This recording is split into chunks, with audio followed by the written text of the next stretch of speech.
donc allez-y, on a parlé donc de la rentrée, de comment Sindo s'y prenait pour rentrer dans les villages, hein, pour trouver des référents, tout ça. On a parlé un petit peu de ces histoires de microcrédit.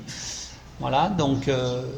qui constitue un tremplin pour toucher le développement de la femme, le développement local. Voilà, donc maintenant, quand au cours de ces... Nous sommes Sindo intervient beaucoup dans la plupart des zones dans lesquelles Sindo intervient ont des problèmes d'éducation, de suivi des enfants, d'autorité parentale sur les enfants. Ce que la population de Zé, par exemple, la population de Soava, qui est sur le lac, la population de la commune de Zobodomé, même la population de Serwe, chacun de ces groupes ethniques a une particularité, je peux dire négative, par rapport à ce qu'ils comprennent de l'éducation de l'enfant ou de la fille ou de l'autorité parentale. Au niveau de Zé, comme au niveau de Soava, l'autorité parentale, c'est se lever un jour pour déscolariser l'enfant, même si l'enfant excelle à l'école. La fille, la déscolariser, l'envoyer en mariage forcé. Et elle n'a rien à dire. Ou comme bonne, hein? C'est là où vous avez eu un travail sur ce qu'on appelle les vidomégots. Ça, c'est dans ce beau domaine. Voilà. Et vous pourrez nous parler un petit peu, parce que nous, Cheikh Bruno nous en a parlé, là, et qu'il y a eu un gros travail de fait par rapport aux petites bonnes là, qui... Donc, nous avons beaucoup et nous continuons de travailler parce que les récidivistes ne manquent pas par rapport au mariage forcé, par rapport à la déscolarisation abusive, intempestive, incontrôlée des enfants. Tout ça, Sindo s'y investit et c'est ça qui fait que au début de la rentrée, nous attribuons quelques kits scolaires pour encourager les parents et pour encourager les filles, les enfants. Là, c'est filles et garçons pour poursuivre leur cursus scolaire, pour exceller à l'école. Nous organisons des concours. Nous animons des clubs des enfants pour leur donner vraiment l'éducation, l'information, la formation pour ce qui concerne l'éducation et l'évolution, le bien-être de l'enfant et les droits des enfants, les droits, et nous associons aussi les devoirs pour les enfants. Vous venez de me demander de parler un peu de la traite des enfants. Là, c'est la commune de Zobodomé. Dans la commune de Zobodomé, la particularité, c'est la traite des enfants. Leur activité principale et primordiale du moins, c'est la traite des enfants. Où, d'abord, ce sont des parents qui procréent beaucoup, mais pas pour... Et disons, l'enfant chez nous en Afrique a une richesse, mais pour ces gens-là, la richesse, c'est de fructifier la vie de l'enfant. Comment fructifier? Envoyer l'enfant à la traite. C'est-à-dire les gens viennent et ils prennent les enfants, ce sont surtout les filles qui sont envoyées. Il y a une statistique qui a donné que 86% des filles de ces localités sont envoyées à la traite. Et les lieux de destination, surtout, c'est le Nigeria. Surtout, parce que la commune fait corps au Nigeria, c'est un fleuve qui les sépare. Donc, aller au Nigeria est rapide et sans interception par la police. Mais depuis un certain temps, Sindo a commencé par travailler. Nous avons d'abord fait une étude qui a révélé les faits. Nous avons restitué cette étude aux autorités et nous avons formé les autorités de la commune sur l'enjeu et sur l'impact que cette pratique de la traite a sur le développement de la personne, le développement de la localité et sur leur environnement. Parce que d'abord, la production, la principale culture de cette zone, c'est le coton. Et le coton, comme vous et nous le savez, ne cesse d'appauvrir les sols. Ça fait que l'agriculture ne prospère pas du tout. Et ils doivent manger. Et ils n'ont pas trouvé autre solution que de vendre les enfants. On peut dire que c'est les vendre. Parce que quand on les envoie au Nigeria, les enfants meurent quelquefois là-bas, ou bien finissent toute leur force, énergie de développement, tout s'épuise là-bas et ils reviennent vides, les mains vides. Ça fait que dans la zone, on voit les jeunes se balader simplement, ils n'ont aucune activité, ils sont paresseux, ils ne veulent pas travailler. Mais Sindo s'investit dans la récupération. Nous avons eu à travailler, nous avons démarré cette action depuis 2005.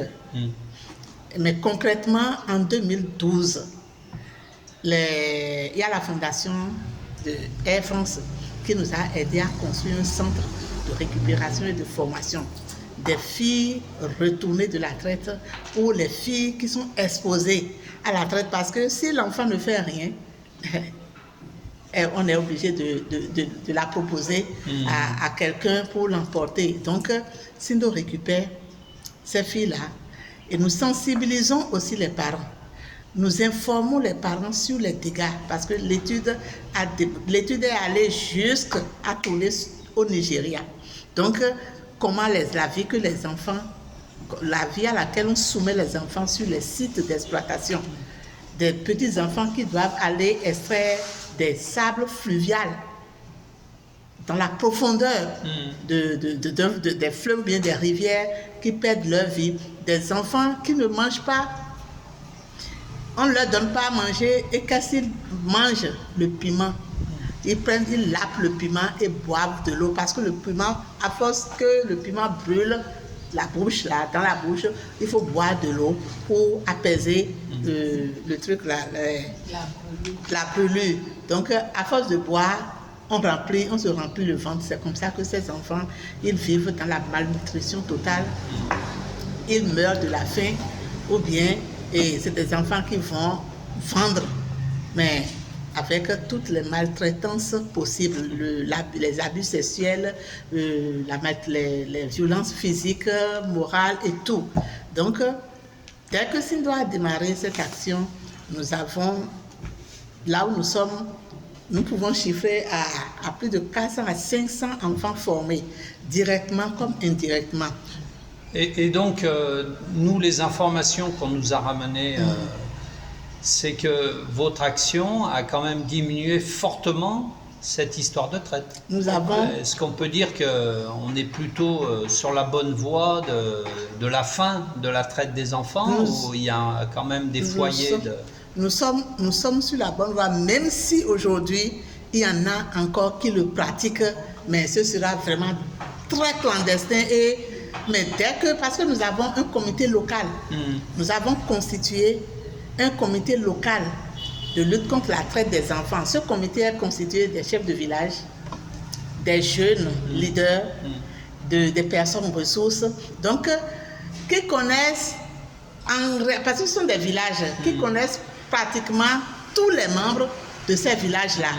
Vous voyez? Donc, si un enfant disparaît, et que c'est pas que l'enfant est allé, par exemple, chez une tante pour aller à l'école ou bien aller à une formation professionnelle, mais de fil en aiguille, on commence par faire des enquêtes là-dessus. Si on remarque que c'est un enfant qui a été enlevé même si c'est son parent, on peut parler d'enlèvement, pour envoyer à la traite, aux travaux forcés, nous avons des membres de ces comités-là qui se déplacent pour aller jusqu'au Nigeria, parce qu'on connaît partout, ils connaissent partout là où les leaders de ces traites-là travaillent. D'accord. Les sites d'exploitation de ces enfants-là, ils le savent. Donc, ils peuvent se renseigner, et Sindo finance les voyages aller-retour, l'entretien, tout, pour faire ramener les filles. Et quand on les ramène, elles sont inscrites directement au centre de formation. D'abord, il y a un appui psychologique, en quelque sorte, pour apaiser. Bien sûr, pour faire le point de ce qu'il a vécu. Voilà, et lui donner des conseils de réparation, tout ça. Sensibiliser aussi les parents. Mais il y a aussi la police qui est Les autorités vous soutiennent bien. Ça. Très bien. Ouais. Il y a les autorités clair. juridiques. La chose est claire. Oui.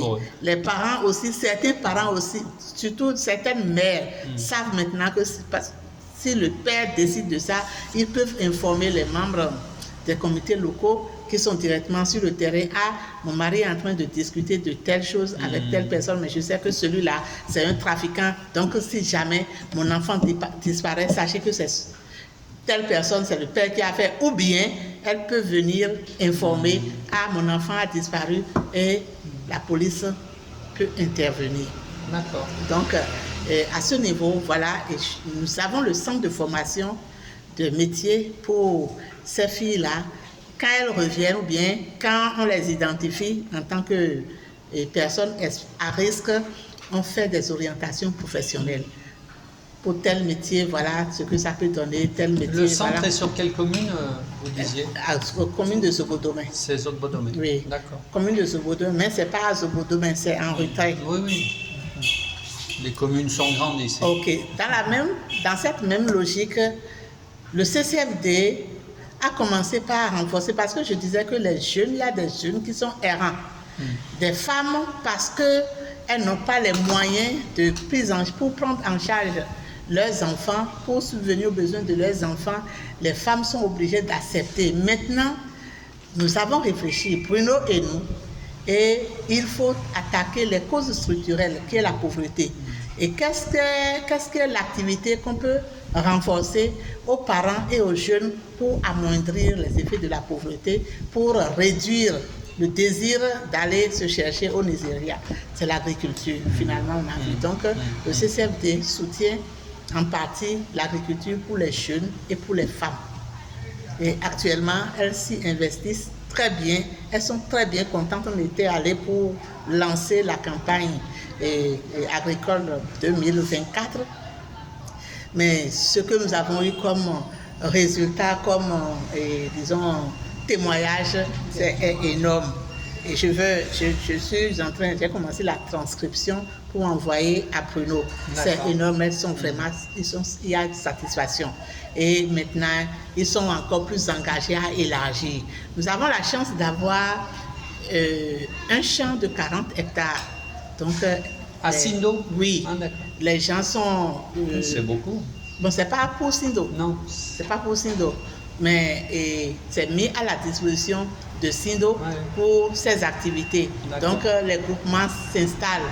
Comme il y a déjà 12 à 13 groupements qui sont vraiment réguliers, qui s'installent, viennent voir à quel niveau rester. Donc, ils s'installent pour prendre la superficie qu'ils peuvent utiliser pour cultiver le maïs, le manioc et le maraîchage.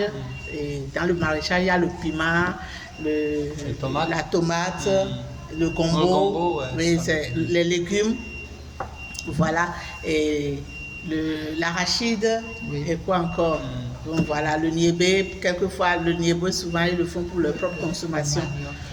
Mais ils font beaucoup le manioc et le carré. Ils ont commencé par faire la transformation du carré cette année. D'accord. Et l'année 2023. Les femmes ont commencé par faire, les groupements des femmes ont commencé par le faire. Elles ont vraiment témoigné des résultats. Alors, on va faire une petite pause.